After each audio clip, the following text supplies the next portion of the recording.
Salam sukacita, salam sehat bagi kita semua. Bapak Ibu terkasih, semoga kita di dalam semangat selalu menjalani hari-hari kita.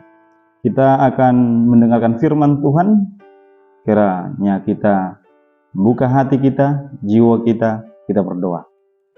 Kasih karunia dan damai sejahtera dari Allah Bapa Tuhan kita dan dari Yesus Kristus menyertai kamu. Amin. Firman Tuhan menjadi renungan harian bagi kita di hari Rabu, tanggal 29 Mei tahun 2024. Tertulis dalam kitab Roma 3 ayat 26. Demikian pembacaan firman Tuhan. Maksudnya ialah untuk menunjukkan keadilannya pada masa ini, supaya nyata bahwa Ia benar dan juga membenarkan orang-orang yang percaya kepada Yesus. Demikian pembacaan firman Tuhan. Kita yang dikasihi Tuhan, ada perkataan dalam Alkitab bahwa kita dibenarkan karena iman.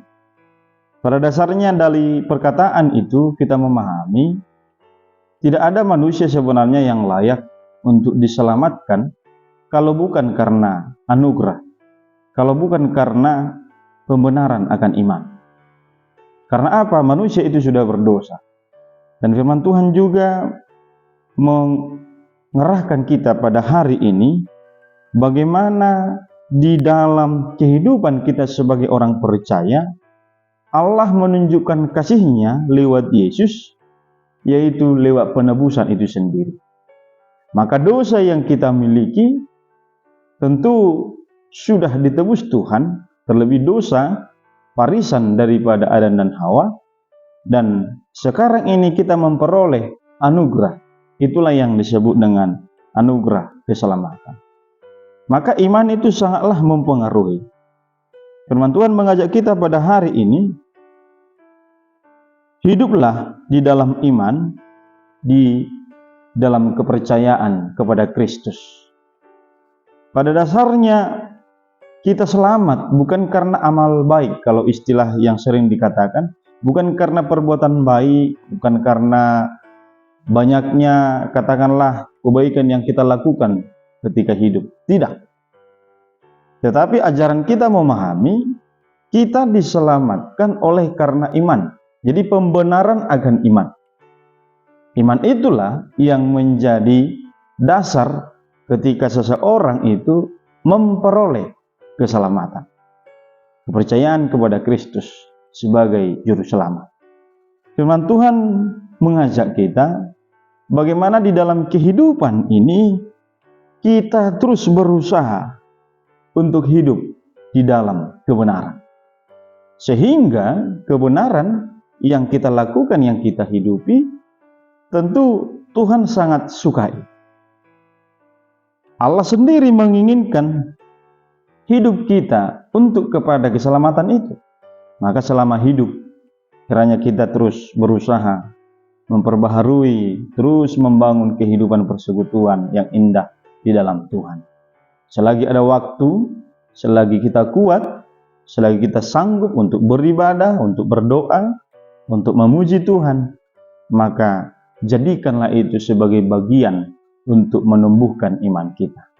Yang kedua, firman Tuhan mengajak kepada kita, hiduplah di dalam kasih karunia Allah.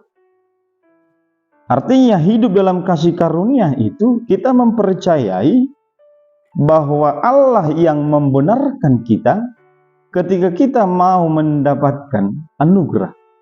Karena apa? Karena iman tadi.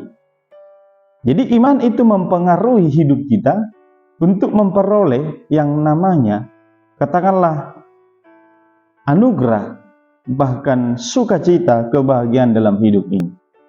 Bapak Ibu yang dikasihi Tuhan, kiranya kita menjadi saksi-saksi Kristus, menjadi murid Kristus yang terus mensyukuri anugerah-Nya. Karena memang di dalam kehidupan kita, Tuhan sudah menunjukkan kasih-Nya, menunjukkan keadilan-Nya. Orang yang percaya kepada Yesus, maka dia akan melihat semakin besar anugerah yang daripada Tuhan. Selamat mensyukuri anugerah Tuhan dan teruslah hidup dalam iman yang sesungguhnya. Amin, kita berdoa. Terima kasih Bapa di sorga, kami bersyukur Tuhan firman-Mu menguatkan kami, agar kami hidup di dalam iman yang sesungguhnya. Berkati kami di setiap waktu, mempersiapkan diri kami, memperbaharui diri kami dalam kehidupan iman kami. Jari kami mensyukuri anugerah daripada Tuhan. Berkati sahabat pendengar channel YouTube ini, berkati juga hamba-Mu dan keluarga dalam pelayanan. Hanya dalam Yesus kami berdoa dan mengucap syukur. Amin. Shalom Bapak Ibu, Tuhan memberkati kita, keluarga kita, dan aktivitas kita. Shalom.